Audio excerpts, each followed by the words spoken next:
Hello, dear viewers and learners. Welcome again to my online English class in my YouTube channel, You Can Learn English. আশা করি তোমরা সকলে ভালো আছো এবং সুস্থ আছো। এই ভিডিও ক্লাসে আমি কুমিল্লা বোর্ড 2017 থেকে এইচএসসি ইংলিশ সেকেন্ড পেপারের রাইট ফর্মস অফ ভার্বস এর আরেকটি কোশ্চেন সলভ করতে যাচ্ছি। আশা করি dear students, those who are from ACC level, you are with me.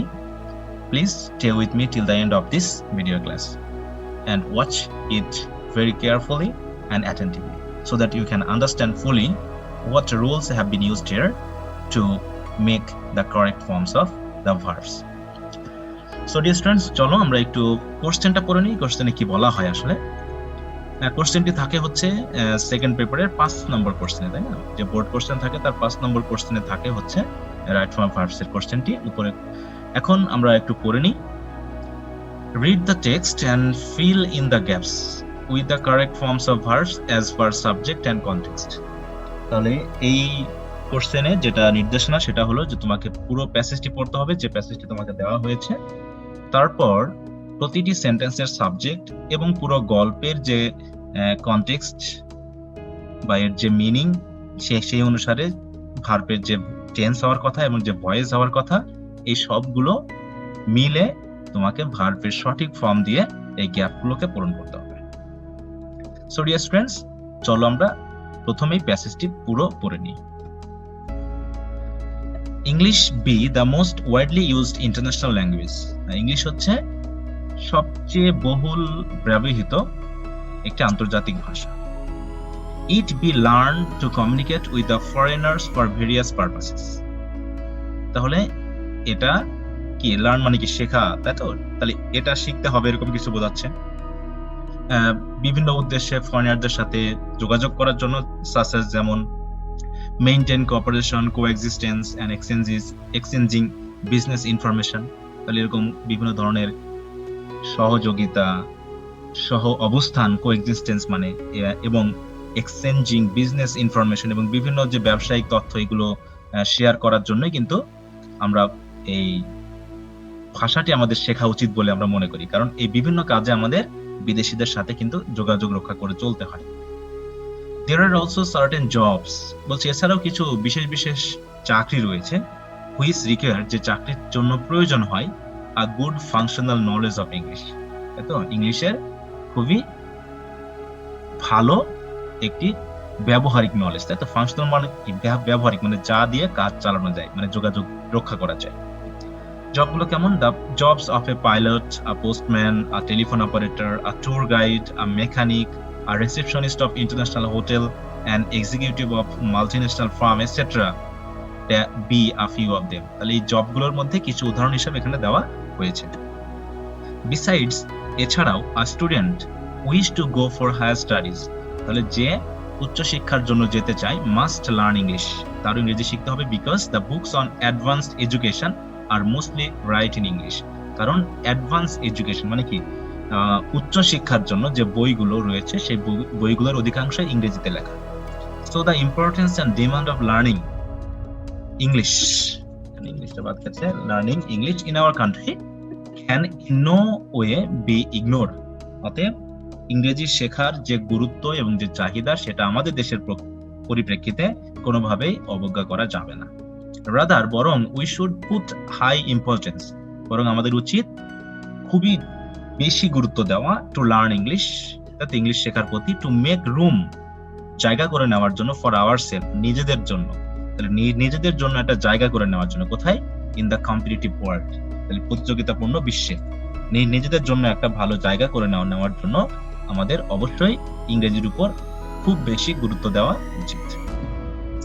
So dear students, চলো এবার আমরা যেহেতু প্যাসেজটি পড়ে ফেললাম একটু বোঝার চেষ্টা করি প্যাসেজটি কি সম্পর্কে। তাহলে এখানে ইংরেজির গুরুত্ব সম্পর্কে প্যাসেজটি আলোচনা করা হয়েছে এবং পুরো আলোচনাটাই রয়েছে একটি জেনারেল আইডিয়ার উপর ডিপেন্ড করে। তার মানে এখানে ইংরেজি নিয়ে একটা জেনারেল আইডিয়া দেওয়া হয়েছে, অতএব এর পুরোটাই একটি নির্দিষ্ট টেন্সে রয়েছে এবং সেই টেন্সটা কি? Present tense. আমরা প্রথমে বলবো প্রেজেন্ট টেন্স, তারপরে আমরা বুঝবো সেটা প্রেজেন্ট কন্টিনিউয়াস নাকি সেই টেন্স অনুসারে প্যাসিভ হবে না অ্যাক্টিভ হবে, সেগুলো আমরা পরে ভাবছি। তাহলে প্রথমে আমরা বুঝলাম এখানে ইংরেজির গুরুত্ব নিয়ে কথা বলা হয়েছে আর টেন্সটি হচ্ছে present tense. So dear students, চলো এবার আমরা সেন্টেন্স ওয়াইজ কারেকশন গুলো করে ফেলি। তাহলে প্যাসেজটা আসলে খুবই সহজ এবং ভার্বগুলো খুবই ইজি দেওয়া রয়েছে, তোমরা সেটা সহজেই পারবে। দেখি, English B the most widely used international language. English হচ্ছে সবচেয়ে বহুল ব্যবহৃত একটি আন্তর্জাতিক ভাষা। তাহলে এটা একটি সিম্পল সেন্টেন্স। এখানে অলরেডি আমরা একটি নন ফাইনাইট ভার্ব পেয়েছি, সেটা হলো ইউজড। এখন যেহেতু এটি নন ফাইনাইট ভার্ব এবং এটা মোটামুটি দেখো এই ল্যাঙ্গুয়েজকে মডিফাই করা হয়েছে, ওয়াইডলি ইউজ, তাই না, সবচেয়ে বহুল ব্যবহৃত একটি ভাষা এই অর্থে। তবে এখানে যেহেতু কোনো ফাইনাইট ভার্ব নেই, তাই আমরা বি ভার্বটাকে ফাইনাইট করব। তাহলে টেন্সটা হচ্ছে কি প্রেজেন্ট ইনডেফিনিট টেন্স, আর বি ভার্ব হচ্ছে লিঙ্কিং ভার্ব। আমরা জানি এর কিন্তু কোনো প্যাসিভ হয় না, তাহলে প্যাসিভের কথা আমরা ভাবছি না। এখন ইংলিশ যেহেতু থার্ড পারসন সিঙ্গুলার নাম্বার, তাই ভার্বের সাথে আমার এস বাই এস করতে এমন কিছু না, কারণ বি ভার্বের সাথে এস বাই এস এর ব্যাপারটা নয়, বরং বি ভার্বের নিজস্ব কিছু রূপ রয়েছে, যেমন am, is, are, present form. এর ভিতরে আমরা কোনটা নিয়ে আসবো? ইজটা নিয়ে আসবো। তাহলে আমরা ইংলিশ ইজ করে ফেললাম। এরপর ইট লার্ন। ইট বলতে কাকে বোঝানো হচ্ছে? ইংরেজিকে বোঝানো হচ্ছে। আর লার্ন মানে শেখা। তাহলে ইংরেজি কি কোনো কিছু শেখে, না ইংরেজিকে শিখতে হবে? কোন সেন্স বোঝাচ্ছে এই জায়গায়? আমাদের এটা কিন্তু একটু বুঝতে হবে যে এখানে, সরি, এটা হবে বি। তাহলে ইট লার্ন, তাহলে এটা শিখে না, বরং এটাকে শেখা হয় কি করার জন্য? To communicate with the foreigners for various purposes such as maintain cooperation, coexistence and exchanging information. এই পুরো সেন্টেন্সটাই কিন্তু একটি সিম্পল সেন্টেন্স, বড় হলেও সেন্টেন্সটি একটি সিম্পল সেন্টেন্স, ঠিক আছে? এর ভিতরে অলরেডি দুইটা ভার্ব আমরা দেখছি ব্র্যাকেটে রয়েছে, এটা একটি ব্র্যাকেটে ভার্ব রয়েছে, এটা একটি ব্র্যাকেটে ভার্ব রয়েছে। তবে এটার ব্যবহার করা হচ্ছে সাচ অ্যাজ। এটা কিন্তু একটি প্রিপজিশন, তাই তো, যা দ্বারা উদাহরণ নির্দেশ করা হয়। এটা একটা ফ্রেজ যেটা প্রিপজিশনের কাজ করছে, প্রিপজিশনাল ফ্রেজ, যা দিয়ে আমরা উদাহরণ নির্দেশ করি। তাহলে এরপর যেগুলো থাকবে সেগুলো অবশ্যই আমরা নন ফাইনাইটে পাবো, কারণ এগুলো ফ্রেজ ব্যবহার হবে। তার মানে কি আমার ফাইনাইট করতে হবে, আর ফাইনাইট করতে হলে টেন্সটা হচ্ছে প্রেজেন্ট টেন্স, কারণ এটা আমাদের শিখতে হয় বা শিখতে হবে এমন একটা মডাল ভার্ব দিয়ে শুরু হবে।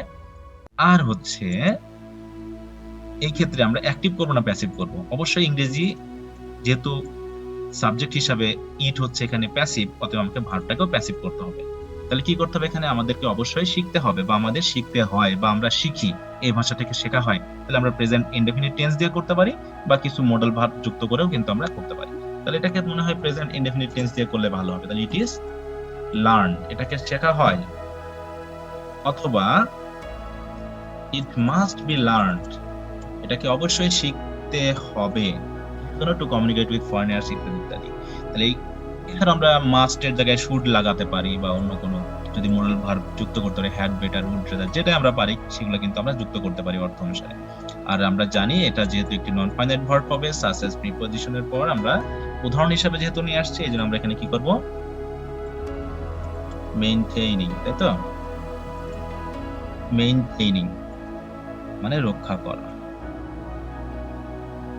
such as maintaining cooperation, coexistence and exchanging business। দেখো এখানে কিন্তু অলরেডি একটা and এর পরেও কিন্তু আমরা একটা নন ফাইনাইট ভার্ব পেয়েছি, যেটাও কিন্তু ওই আইএনজি দিয়ে করা রয়েছে। অতএব দুটো সমগোত্রীয় ফ্রেজ হয়ে গেল, মেইনটেইনিং দিয়ে একটা অংশ আর এক্সচেঞ্জিং বিজনেস ইনফরমেশন দিয়ে একটা অংশ।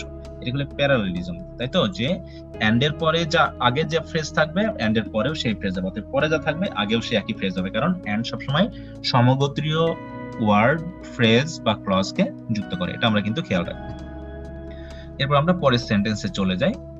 There are also certain jobs which require a good functional knowledge of English। দেখো which কিন্তু একটি রিলেটিভ প্রোনাউন এখানে বসেছে, তাহলে which এর আগ পর্যন্ত একটা অংশ আর which এর পর থেকে একটা অংশ। আর which দিয়ে কাকে বোঝানো হচ্ছে? জবকে বোঝানো হচ্ছে। তাহলে আমরা দেখবো which এর আগে যে প্রিন্সিপাল ক্লজ রয়েছে, এখানে যেহেতু কোনো ভার্ব নেই, তাহলে ওটা নিয়ে আমরা ভাবছি না, বরং which এর পরে যে ভার্বগুলো রয়েছে সেটা নিয়ে আমরা কথা বলবো।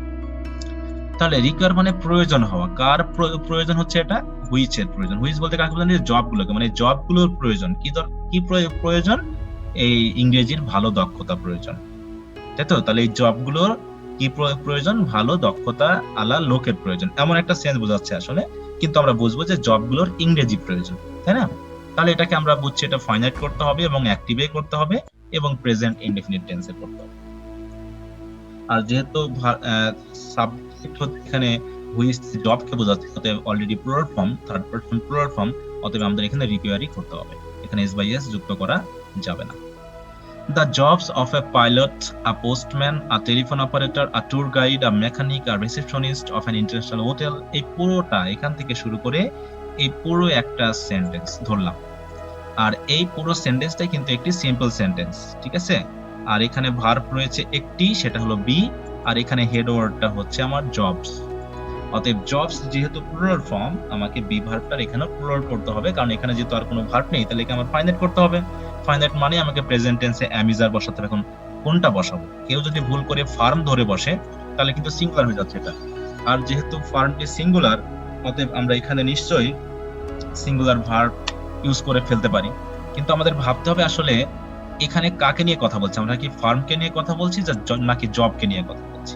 আমরা অবশ্যই জবকে নিয়ে কথা বলছি, তাই না? জব যেহেতু প্লুরাল ফর্ম, তাই আমাকে এটাও প্লুরাল ফর্ম করতে হবে। তাহলে এখানে কি লিখবো আমরা? আর লিখবো। আমরা কখনোই পূর্বের ওয়ার্ড দেখলেই যে শর্ট করে বসায় দিব তা নয়, আমাকে ভাবতে হবে যে আসলে এই ভার্বটা কাকে রেফার করছে, কারণ এই পুরো অংশটুকু কিন্তু সাবজেক্ট, এখান থেকে শুরু করে এই পুরোটাই কিন্তু সাবজেক্টের কাজ করছে। এখন সাবজেক্ট একটা বিশাল বড় একটা অংশ হয়ে গেছে, আর এর মধ্যে আমরা যা পাচ্ছি তা হচ্ছে সিঙ্গেল সিঙ্গেল, দেখো পোস্টম্যান একটি, পাইলটম্যান একটি, এরকম করে। কিন্তু আসলে সবগুলো দিয়ে কি বোঝাতে যাচ্ছে? আমি জবকে বোঝাতে যাচ্ছি। অতএব যেহেতু জব, অতএব আমরা এখানে বি ভার্বটাকে বসিয়েছি আমাদের আর রূপে, প্রেজেন্ট টেন্সে, ঠিক আছে। পরবর্তী সেন্টেন্স আমরা পড়ে ফেলি এবার। পরবর্তী সেন্টেন্সটি হচ্ছে Besides, এছাড়াও, a student wish to go for higher studies must learn English because the books on advanced education are mostly written in English. এটাও একটি বড় একটা সেন্টেন্স, আমরা তাহলে একটু দেখে নিই। তাহলে বিসাইড হচ্ছে একটি লিঙ্কার্স, তাহলে ওটাকে বাদ দিলাম। এরপর দেখি এইখানে কনজাংশন রয়েছে বিকজ, তাই তো, এটা একটি কনজাংশন। আর কোনো কনজাংশন আছে কি? নাই। তার মানে বিকজের আগে, মানে এ থেকে শুরু করে বিকজের আগ পর্যন্ত একটা অংশ, আর বিকজের পর থেকে এই পর্যন্ত একটা অংশ। এখন এই দুটো অংশের মধ্যে প্রথমটিতে একটি ব্র্যাকেট রয়েছে, দ্বিতীয়টি আর একটি ব্র্যাকেট রয়েছে। এখন কথা হলো, দেখো, a student wishing to go for higher studies must learn English, এটি একটি ক্লজ, অর্থাৎ একটা ক্লজে একটা মাত্র ফাইনাইট ভার্ব থাকবে। আমরা দেখছি এখানে অলরেডি মাস্ট লার্ন একটি ফাইনাইট ভার্ব দিয়ে রেখেছে, তাহলে এই ভার্বটাকে আমরা কিন্তু আর ফাইনাইট করতে পারবো না। অলরেডি দেখো আরেকটা নন ফাইনাইট ভার্ব দেওয়া রয়েছে, টু গো। তাহলে মাস্ট লার্ন হচ্ছে ফাইনাইট ভার্ব, টু গো হচ্ছে আমাদের নন ফাইনাইট ভার্ব, তাহলে আরেকটা ভার্ব রয়েছে, একেও আমার নন ফাইনাইট করতে হবে। এখন নন ফাইনাইট করার শর্ত হলো যে আমি এখন কোনটাতে করব।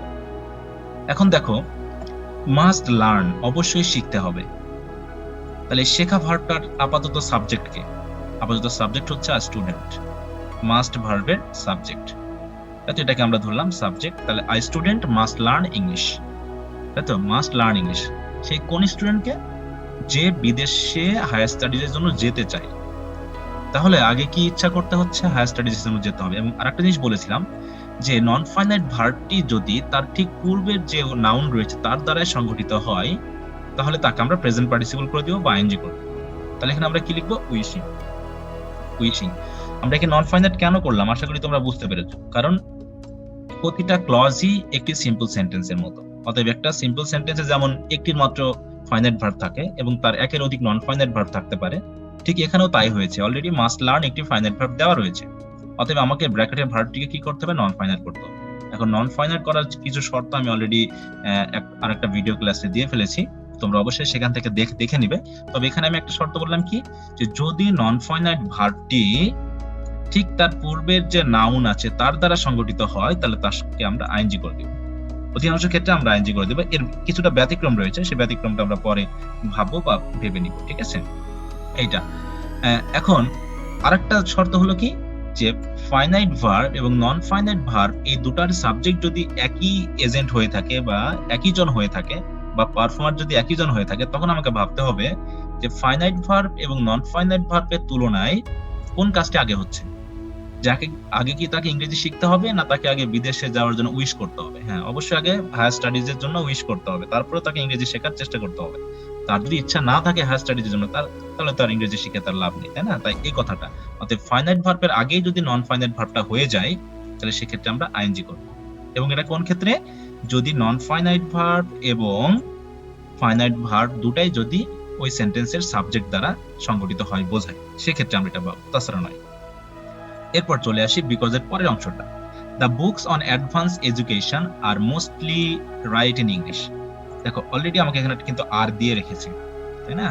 তার মানে বুঝতে হবে এই মোস্টলিটা হচ্ছে একটা অ্যাডভার্ব যেটা মূল ভার্ব এবং সাহায্যকারী ভার্বের মাঝে বসতে পারে, তাহলে মোস্টলিটা আপাতত আমরা বাদ রাখলাম। তাহলে আর হচ্ছে একটি বি ভার্ব, আমরা জানি বি ভার্বের পর কোনো ভার্ব বসলে তার দুটি ফর্ম থাকে, হয় আইএনজি আর না হয় পাস্ট পার্টিসিপল। তাহলে এখন পাস্ট পার্টিসিপল কখন হয়? যখন প্যাসিভ হয়। আর আইএনজি কখন হয়? যখন অ্যাক্টিভ হয়। অ্যাক্টিভ হতে হলে কি করতে হবে? ভার্বের সাবজেক্ট অ্যাক্টিভ হতে হবে। এখন দেখো এই সেন্টেন্সের সাবজেক্টই হচ্ছে, মানে এই রাইট ভার্বের সাবজেক্ট হচ্ছে দ্য বুকস। দ্য বুকস হচ্ছে এই জায়গায় কিন্তু আমার সাবজেক্ট, আর রাইট মানে লেখা। তাহলে বুক কি রাইট কাজটা করতে পারে নাকি বইগুলো লেখা হয়? তাহলে বইগুলো লেখা হয় এমনটা বোঝাচ্ছে। তার মানে এই বুক দ্বারা বা বই দ্বারা লেখা কাজটি করা সম্ভব নয়। অতএব বুক কিন্তু এই রাইট ভার্বের এজেন্ট নয়। অতএব এজেন্ট তাহলে অন্য কেউ, যারা রাইটার, যারা লেখে, তার মানে এটা প্যাসিভে রয়েছে। অতএব প্যাসিভে রয়েছে বিধায় যেহেতু বি ভার্ব আছে, আমাকে পরবর্তীতে করতে হবে কি? মূল ভার্বের পাস্ট পার্টিসিপল করতে হবে। এই হচ্ছে আমাদের শর্তটি, যে কেন আমি প্যাসিভ করলাম। তাহলে প্যাসিভ করার শর্তটি আমি এর মধ্যে আলোচনা করেছি, যে কখন আমরা ধরবো প্যাসিভ, কখন ধরবো আমরা অ্যাক্টিভ। যদি সাবজেক্ট প্যাসিভ হয় তাহলে ভার্বটাকে প্যাসিভ করতে হবে, যদি সাবজেক্ট অ্যাক্টিভ হয় তাহলে ভার্বটাকে অ্যাক্টিভ করতে হবে। আর এটা কিভাবে বুঝবো? ঠিক এজেন্ট কিনা সেটা, তাই না? যে ভার্বটি থাকবে সেই ভার্বটি আসলে সাবজেক্টের দ্বারা সংগঠিত হচ্ছে কিনা। যদি সাবজেক্টের দ্বারা সংগঠিত হয় তাহলে বুঝবো এজেন্ট সাবজেক্টটি, অতএব এটা অ্যাক্টিভ। আর যদি মনে হয় সাবজেক্টের দ্বারা সংগঠিত হচ্ছে না, অন্য কারো দ্বারা হচ্ছে, আপাতত সাবজেক্ট দ্বারা নয়, তাহলে আমরা সেটাকে প্যাসিভ করব। ঠিক আছে? এই চলো এবার পরবর্তী সেন্টেন্সটা দেখে নিই। So the importance and demand of learning English in our country in no way be ignored. দেখো এই সেন্টেন্স গুলো বড় নয়, খুব একটা বড় নয়, তারপরেও কিছুটা ভেজালে মনে হচ্ছে এই কারণেই যে সাবজেক্ট গুলো অনেক বড় বড়। এখানে ভার্বটা হচ্ছে কিন্তু বি অলরেডি দিয়ে দেওয়া রয়েছে। দেখো ভার্বটা বি, আবার এখানে ক্যান দেওয়া রয়েছে, তার মানে ক্যান বি। দুটা মোটামুটি পাশাপাশি থাকার কথা ছিল, কিন্তু ইন নো ওয়ে একটা প্রিপজিশনাল ফ্রেজ এখানে বসিয়ে অ্যাডভার্বের কাজ করছে, মানে কোনোভাবেই নয়। Can in no way be মানে ক্যান নেভার বি, এরকম একটা সেন্স হওয়ার কথা ছিল। তার মানে আমরা বুঝছি ক্যান বি একসাথে বসবে, এটা জাস্ট একটা বাইরে থেকে এসেছে, তাই দেখো কমা দিয়ে কিন্তু আলাদা করে দেওয়া হয়েছে। এখন এই ক্যান বি ইগনোর এর পুরো সাবজেক্টটাকে দেখো, একটা বড় phrase, the importance and demand of learning English in our country. এখানে একটা শর্ত আমি বলে রাখি, যে সাবজেক্ট যদি কখনো বড় হয়ে থাকে, যদি অনেক বড় হয়ে থাকে, তখন আমাকে এজেন্টটা ধরার জন্য বা এই সাবজেক্টের হেডওয়ার্ডটা ধরার জন্য আমাকে ভাবতে হবে যে এখানে প্রিপজিশনাল ফ্রেজ কয়টি রয়েছে। দেখো এখানে প্রিপজিশনাল ফ্রেজ একটি, তারপরে অফ, সরি এখানে আমি যদি একটু আন্ডারলাইন করে দিই তাহলে বুঝতে সুবিধা হবে। তাহলে এটাকে আন্ডারলাইন করে দিলাম। হ্যাঁ, তাহলে দ্য ইম্পর্টেন্স, এটা কালারে থাক, দ্য ইম্পর্টেন্স, তাহলে দ্য ইম্পর্টেন্স এন্ড ডিমান্ড এটা একটা অংশ, আবার অফ থেকে শুরু করে ইংলিশ এটা একটা অংশ, ইন আওয়ার কান্ট্রি এটা একটা অংশ, এই তিনটা অংশ। তাহলে তিনটা অংশের মধ্যে আমাকে সবসময় ভাবতে হবে যে সাবজেক্ট যদি কয়েকটা প্রিপজিশনাল ফ্রেজ দিয়ে শুরু হয়, তাহলে ঠিক প্রথম প্রিপজিশনের আগের অংশটুকু হবে হেডওয়ার্ড। আবারও বলি যে সাবজেক্ট যদি অনেক বড় হয়ে থাকে, তাহলে প্রথম প্রিপজিশনের আগের ওয়ার্ড বা ফ্রেজটি হবে আমার মেইন হেডওয়ার্ড বা মেইন অংশ। যদিও সাবজেক্ট কিন্তু এই পুরো এখান থেকে শুরু করে এই পুরোটাই সাবজেক্ট। ঠিক আমরা যদি এখানে একটু দেখি, দেখো এখানে কিন্তু পুরো সাবজেক্ট ছিল এই পর্যন্ত, তাই না? তাহলে এখানে দেখো প্রথম প্রিপজিশন হচ্ছে অফ, তাহলে তার পূর্বের ওয়ার্ডটা হচ্ছে জবস, তার মানে জবসই হচ্ছে এই বি ভার্বের বা এই ভার্বের আপাতত হেডওয়ার্ড বা সাবজেক্ট। ঠিক এখানে আমরা ওইভাবে ধরে নিব যে এখানে কাকে কথা বলা হয়েছে, ইম্পর্টেন্স এন্ড ডিমান্ড। তাহলে ইংরেজি শেখার, আমাদের দেশে ইংরেজি শেখার গুরুত্ব বা চাহিদা, এটাকে কখনোই কি করা যাবে না, ইগনোর করা যাবে না। তাহলে অলরেডি আমার ক্যানও দিয়ে রাখছে, বিও দিয়ে রাখছে, আর আমরা একটু শর্টকাট ওয়েতে ধরে রাখবো যে মডাল ভার্বের পর যদি কোনো বি ভার্ব থাকে, সেক্ষেত্রে 99% ওয়েতে আমরা করব কি, প্যাসিভ করে দিব। এটা তো হলো একটা শর্টকাট শর্ত, কিন্তু যে শর্তটা আসলে প্যাসিভের ক্ষেত্রে বোঝা যায় সেটা হলো কি, ইগনোর মানে অবজ্ঞা করা। এখন ইগনোর করা কাজটি কাদের দ্বারা বোঝাচ্ছে? মানুষের দ্বারা নিশ্চয়ই। এখন যে সাবজেক্ট রয়েছে দ্য ইম্পর্টেন্স এন্ড ডিমান্ড, এ কি ইগনোর করবে না একে ইগনোর করা হবে এমনটা বোঝাচ্ছে। তাহলে ইগনোর কাজটির যে এজেন্ট, যারা আসলে ইগনোর করে, তাদের কথা কিন্তু এখানে উল্লেখ করা নেই, বা আমাদেরকে বোঝানো হচ্ছে, তাই না? আমরা বাঙালিরা এই কথা বলা হচ্ছে। তার মানে এখানে যেহেতু এজেন্টটা নেই, তাহলে এটা অলরেডি আমরা বুঝতেই পারছি এটা প্যাসিভে হবে। আর যেহেতু অলরেডি প্যাসিভের যে কিছু শর্ত দিয়ে দিয়েছে, বি ভার্বটা দিয়ে রেখেছে এখানে, তাহলে আমরা জাস্ট করব কি মূল ভার্বের পাস্ট পার্টিসিপল করে দেব, ঠিক আছে? এই তাহলে in no way be ignored, কোনোভাবে এটাকে অবজ্ঞা করা যাবে না। এটা বসালাম। Rather we should put high importance to learn English to, পরবর্তী সেন্টেন্স হচ্ছে এতটুকু। এখানে আমরা দেখছি কোন রকম কোনো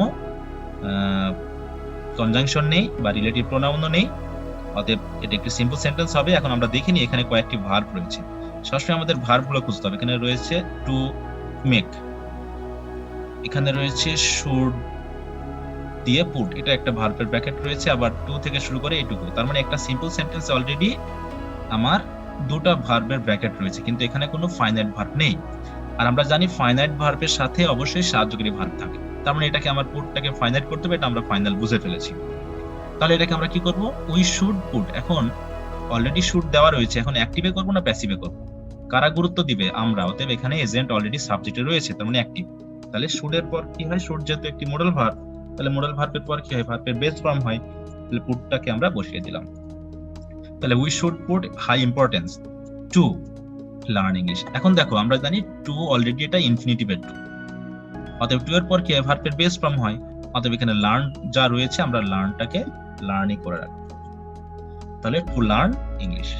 তাহলে এখানে আমরা পাইলাম একটি ফাইনাইট ভার্ব শুড পুট, দুইটা non finite verb two learn English, to make room for ourself in the competitive world. তাহলে এই হচ্ছে ডিয়ার স্টুডেন্টস আজকের এই কুমিল্লা বোর্ড 2017 এর রাইট ফর্ম অফ ভার্বস এর সলিউশন। আশা করি তোমরা বিষয়টি বুঝতে পেরেছো কিভাবে আমি সমাধানগুলো করলাম, এবং প্রত্যেকটা বিষয়ে আমি যে চিন্তাগুলো করেছি, যেগুলো ভাবনা আমি ভেবেছি এবং যেগুলো ভাবা দরকার, তা না হলে একটি ভার্ব রাইট ফর্মে নাও হতে পারে, তাহলে সেই ভাবনাগুলো বা যে সিস্টেমগুলো আমি ফলো করেছি তোমরা অবশ্যই সেগুলো আমার সাথে এভাবে প্রতিনিয়ত ফলো করার চেষ্টা করবে, যাতে তোমরাও সঠিকভাবেই এই 10টি যে রাইট ফর্ম অফ ভার্বস এর গ্যাপ রয়েছে, এই গ্যাপগুলোকে যাতে তোমরা 10টি সঠিক ভার্ব ফর্ম দিয়ে পূরণ করতে পারো।